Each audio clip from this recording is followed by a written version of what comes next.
So this was my island, and this was also somehow the same island. Then it turned into this, which evolved into this, and now we have landed here, an empty island. I think it's safe to say that I struggle to stick to a theme because every single one of those versions are unfinished islands. And for the longest time, I just had so many ideas, and I still do, for island themes and also the motivation to execute them, but only for a while. Then I start overthinking, I change things around, and I feel overwhelmed by everything that I haven't done. And it starts to feel like I don't really have the creativity or the patience to build the whole island from scratch. So the idea behind this video is to change that now. I actually dream of a finished island not only for the sense of completion, but also to show myself that I am able to do it. After all the time that I have put into the game and how much I have progressed since I first started decorating, I think I owe it to myself. So in this video, I'm gonna be creating a structured plan to follow, something to help me to actually complete this island without burning out. And I'm also going to lay down my main sources of inspiration, so I always have something to come back to whenever I feel stuck or unmotivated. Hopefully, by sharing this plan, you will also get inspired to work on your own islands, or at least feel better for not finishing an island. Okay, so let me change into a better outfit to show you around my island. Okay, so you know it's not a proper tour if I don't show my map and my villager, so there you are. First of all, we come over here, which is the quote-unquote entrance. This was supposed to be like a lookout to like a huge flower field, but I ended up not going with that concept after all. And then if we come over here to the right, we will find some of the areas that are decorated, like the 2 areas that are actually decorated of my island, which is like a little plaza and resident services. And to the left, we can see the heart-shaped pond, which we will talk about later, because do not get attached. This is not foreshadowing, but do not get attached. Then we have whatever this was. I don't really know what I was thinking with this. I just wanted to feel the right side. And then we have flower beaches and weeds, of course. And then we have a lot of trees, which I have planted over there to kind of have like a tree bank. And all my villager houses and shops and museum, which are lined up in the back. And then we have mostly just empty space and flower beaches and seaweed and a lost item. That is basically all that I have. Now that you have seen the state of my island, here are the steps that I will be taking to fix it. The first thing that I like to do is, you guessed it, going to Pinterest. I know this is not groundbreaking advice, but for me it's key in my creative process. So what I like to do when I go to Pinterest is that I create a new board with the name of my island, and then I break it down into sections, basically categories, for the different kinds of pins that I will be collecting. If you look at my board right now, I have 4 sections, and I will definitely be adding more as I progress through the island, but for now this is how I have categorized everything. First, there is the build section. That's where I save anything that feels like it matches my island's vibe or it fits the concept for a build that I have in mind. Then I made a separate section just for the entrance. It doesn't have tons of pins. I just filtered the pins from the builds board and I moved them here. And that helped me focus better and visualize that area specifically, which made the building process way more productive. Next, I have a section for custom designs, and this one will eventually get broken down even further, but right now it's general. I know I will need different categories later, like one for floors and paths and clothing designs and simple panels if I start making like fake buildings, but it all depends on what you need. You don't have to over organize it from the start. You can always add more later. And finally, I made a real life inspiration section, which I have never done before on any of my islands, and honestly, it has been so helpful. Especially when I was working on the resort entrance, I wasn't really finding inspiration in other players' builds, so I started looking at real life resorts, and that helped me so much in shaping the vibe that I wanted. It made the concept feel more grounded, more complete, and now whenever I see something that gives off the energy I want, I just save it there. So yeah, I think having a well-structured Pinterest board is honestly one of the best tools when you're working on your island, and it becomes sort of like a safety net for your creativity.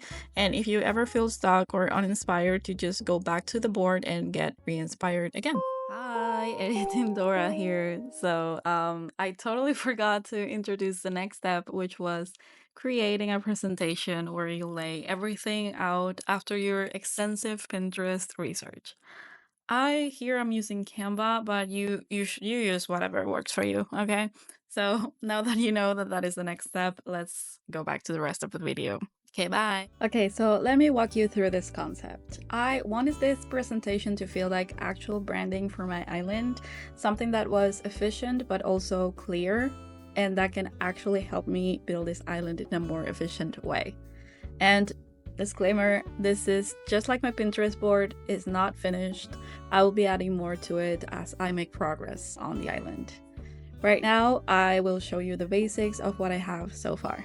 Okay, so the first slide is going to be obviously, well, the name of the island and the theme, and the next slide is going to have the basic elements of what I'm including. It's starting with the color palette. I think it's very important to establish very early on a color palette so you can have an idea of the villagers if you're basing your villagers on that, and also everything else like the items that you will be using, the custom designs that you will be looking for, the customization for the houses, everything.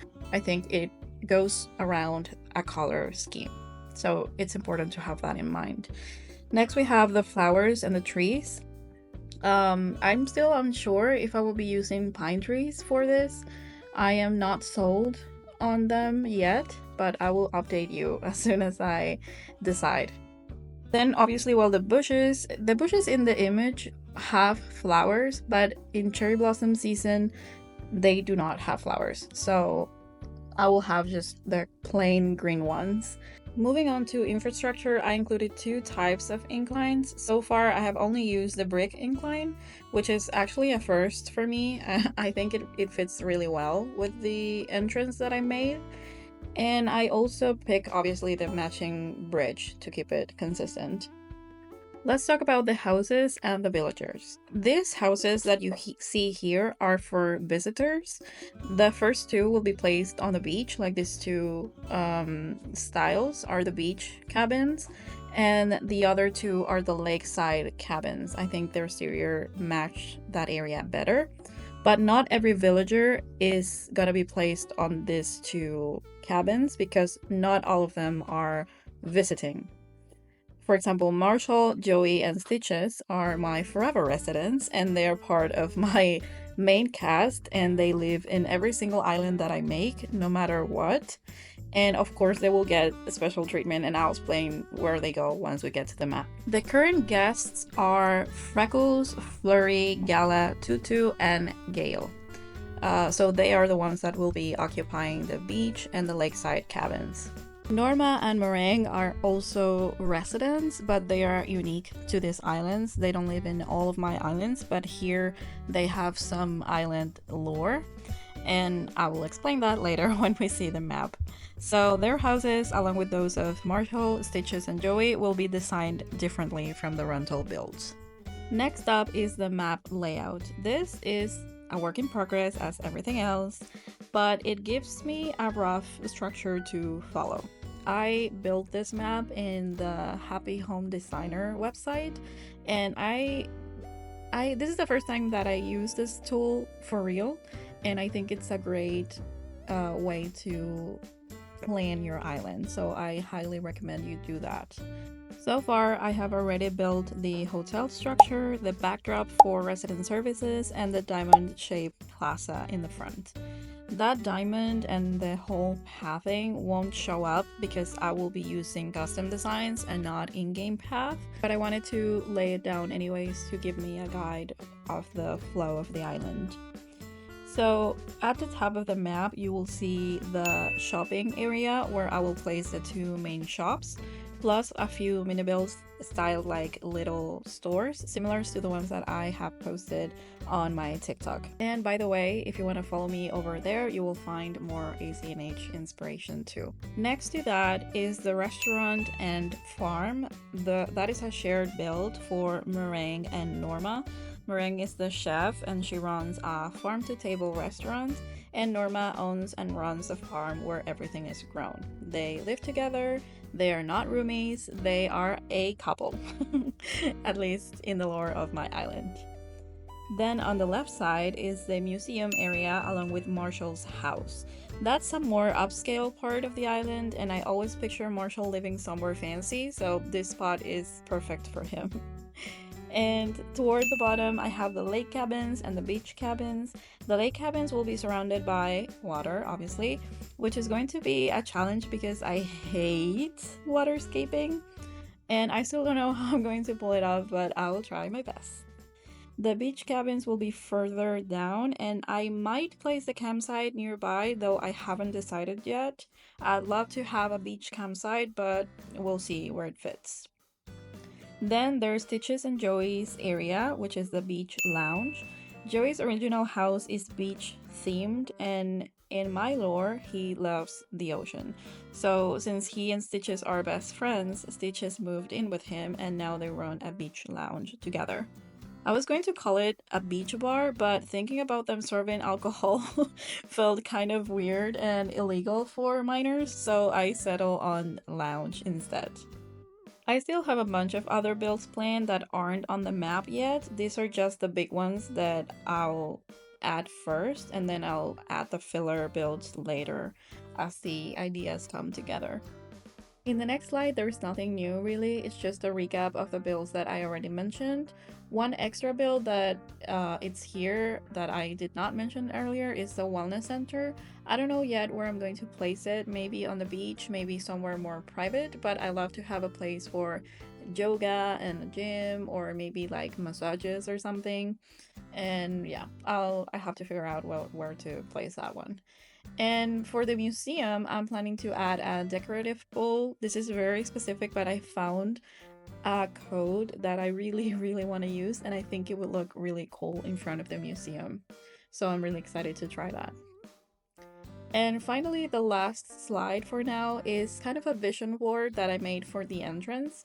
This was something I did in addition to the Pinterest board. I took some of the real-life inspiration photos and I matched them with the in-game screenshots to build a super clear reference of the vibe that I wanted.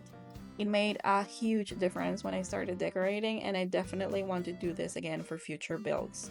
It is very helpful to have a visual reference like this all in one place.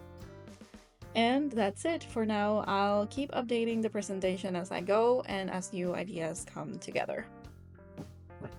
A good entrance is always a great first step in setting the tone for your island. It encapsulates the vibe that you're going for and the core concept behind your theme. So I want to show you how I built mine very briefly so you can get a better idea of the vision that I have for this island. I wanted to create a resort style entrance, like a walkway that leads you through a main building, typically a reception or a hotel. And in my case, I'm using my house as the reception with some rooms available in case you don't want to rent a whole villa. So this is what I did. Okay, so first, obviously, I have to demolish everything that I had previously, and I watched this footage in 10x, and this is how it sounded like. So next, I drafted a layout of how I wanted the entrance to be using the in-game path, and I built a structure where my house will go. And while I was doing that, I realized that I had to get rid of my heart-shaped pond, which was devastating to me, but I will try to recreate it somewhere else in the island. Then I moved to the path. I really like this one because it's kind of similar to the ones that we already have in the game, but with more depth and texture, and also the possibility of doing diagonal lines, which is something that I have always wanted to do. Then I started decorating. I placed the fountain in the middle because it was the main element that I wanted to have. And then I added the bushes and the flowers to make it look a little bit more classy and elevated. Then I started with the tiles. I am still unsure if I want these tiles on this area because I feel like they are too bright. But either way, I use them and I will change them later if I find other tiles that I like. And I proceeded to make sort of like a fake building with medieval side buildings and storefronts, and obviously I had to include a lot of party lights because I love them. And I proceeded to do the same thing to the right side with the same structures, the fountain, the flowers, and this is how it turned out. This is the first layer of the hotel. And before I did the next layers, I wanted to see how everything looked with the flowers because I will be doing flowers all over the place. So I wanted to extend the tiles first, and I wanted to scatter some flowers near the tiles too to make it look a little bit more natural rather than intentionally placed. And then I proceeded to go crazy with the flowers. I was not following any pattern here. I just wanted to use all the pink flowers, some white flowers, and the green mums. One pink flower that I am not using though is the pink tulips because I feel like they are hot pink and they're very red. So I love tulips and I love pink tulips specifically, but I was not able to add them here. Maybe I will add them somewhere else in the island. I know the pink cosmos, they are also very bright, but I don't think they are reddish as the pink tulips, and I will not be using pink cosmos as much, mainly because they give summer vibes to me, like the colors at least. So this is a spring island, let's not lose the plot. And of course I had to finish with the second and third layer of the structure. I tried to use two different tones for the items because I wanted to make it look more dimensional. And I also added some lights because you need a source of light everywhere in my opinion. And I repeated the formula until I was happy with the result basically. And disclaimer, I do not finish this on this video. It's not finished. The last layer, I do not know how to decorate where my house is. So that seems like a problem for future Dora. So right now you will not see it, but I will update you as soon as I can. By the way, I know this footage is very fast-paced, and if you want to see me build this entrance in a more slow, step-by-step kind of way, let me know in the comments and I will gladly do it for you. And this is the quote-unquote final result. I still have a lot more to add to this entrance, but I really wanted to show you how far I've come with this concept, and I really hope you like it as much as I do. So that is the start of my journey to finally finish an island. I know that I still have a lot to do, but I'm excited to keep going, and I hope this gave you some inspiration to work on your own unfinished island. I will be decorating one area at a time, and I will be sharing the whole process along the way, so if you want to follow along, don't forget to subscribe. Alright, that's all for now. Thank you so much for watching, and I will see you in the next one. Bye!